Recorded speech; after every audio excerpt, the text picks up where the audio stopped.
You are standing inside a structure so vast that your voice carries for a full 10 seconds before the echo returns.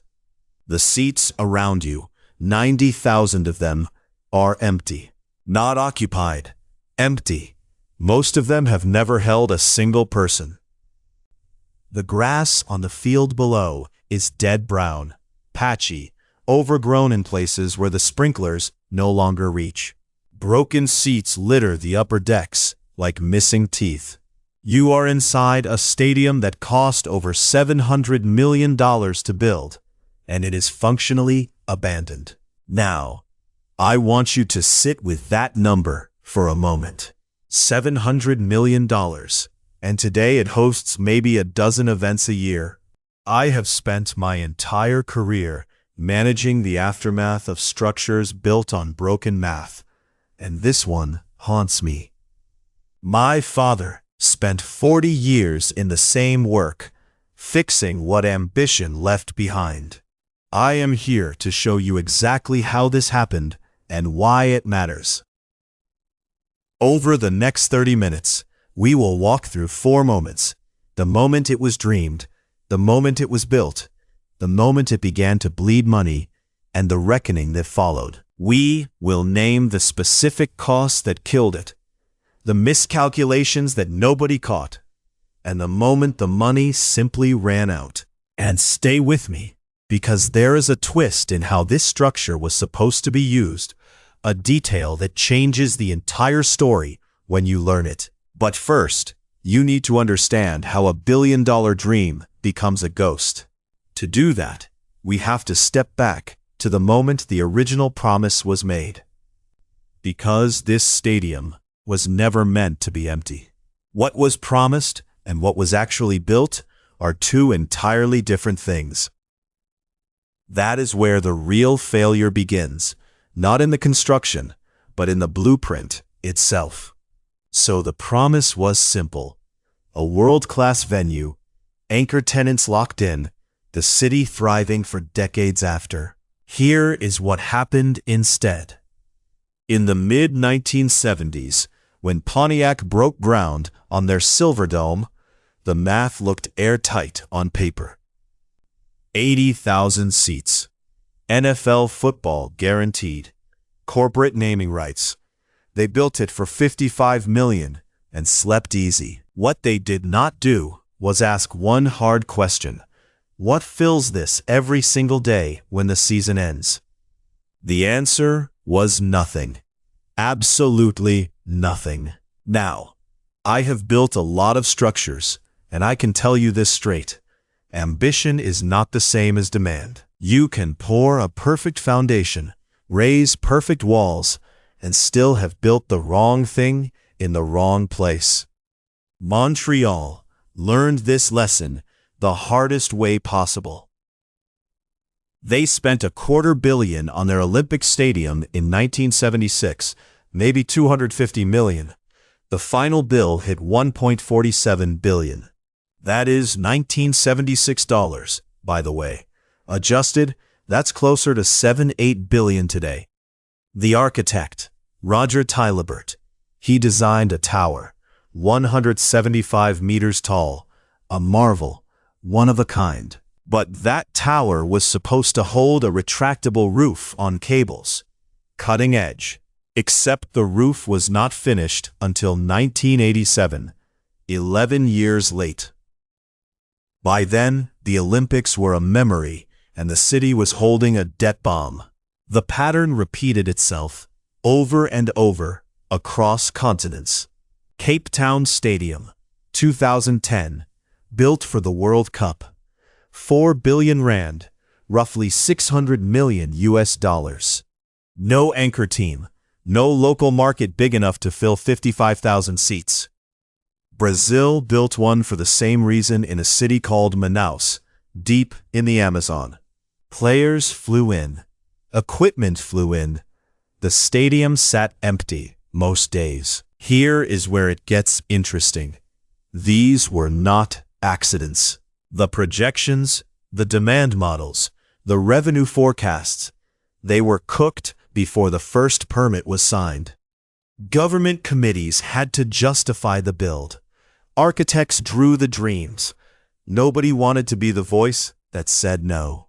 The real costs, the actual attendance hunger, those got buried under pride and politics.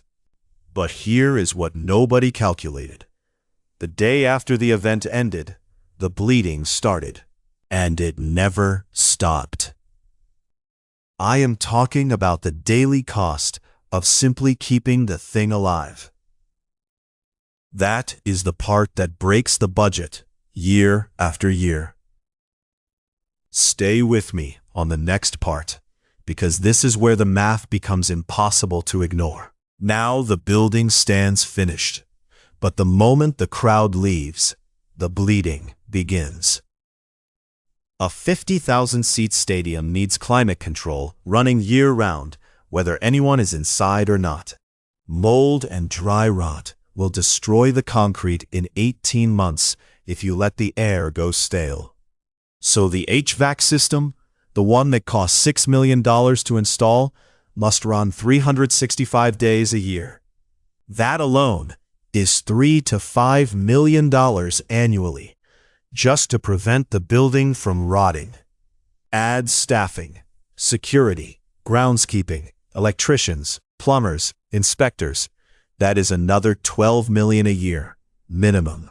Utilities, insurance, roof repairs. You are now at $30 million per year with 0 events happening. I have studied the Silverdome's financials from its final years, and I want you to see this clearly. Detroit's Lions left in 2002, and the city paid $1.5 million annually just to keep it standing. Not to operate, to keep it from collapsing, for 11 years. Meanwhile, the original bonds, a $70 million debt, were still being paid back from the general fund. So Pontiac was writing checks for money borrowed decades ago to build a building nobody entered. Here is where it gets interesting. A stadium needs roughly 200 events annually to break even. 200.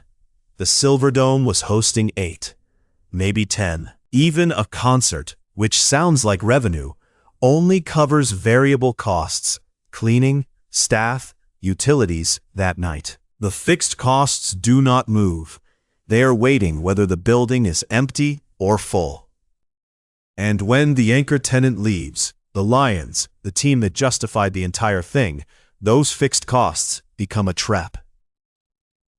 I have watched this cycle repeat in Indianapolis, San Antonio, Atlanta, St. Louis.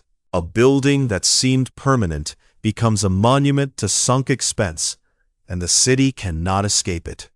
The question becomes, do we keep bleeding money into maintenance, or do we let it fail? Because either choice costs millions, and the next chapter shows you what cities actually chose. With the bills mounting year after year, the choice becomes brutal. Keep bleeding money, or let the building fail. I need to show you what actually happened when cities chose to stop. You are standing in Athens in 2004. The opening ceremony just ended, the stadium gleaming. The Olympic Stadium cost €9 billion across the whole game's infrastructure. The main stadium alone, hundreds of millions, built to seat 70,000 for swimming and modern pentathlon. 20 years later, the grass grows through the seats in patches of dead brown. Maintenance runs tens of millions of euros every year, despite 0 events. The Greek financial crisis hit in 2008, and suddenly the math became impossible. Now here is the moment that matters. They could not abandon it, and they could not afford it. The same pattern, by the way, appears in Rio after 2016.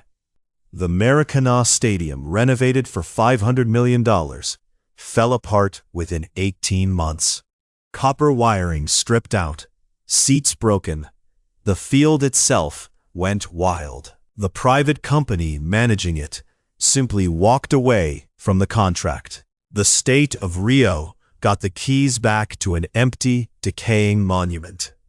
And remember the twist I promised you at the start? Most of these stadiums were never meant to make money from games alone. The real project was the construction itself, the contracts, the jobs, the political win of hosting. The games were the marketing. The games were the justification.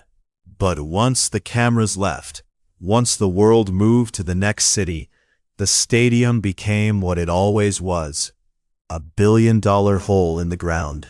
Look at what we have walked through. The dream that demand would be endless, the reality of construction hubris, the mathematics that doomed every budget, and now this, the reckoning that nobody plans for. The Silver Dome sold for $583,000 in 2009, then sat empty for 8 more years before demolition began in 2017. 40 years of debt service, 40 years of maintenance on a structure worth less than a house. Here is what changes when you see this.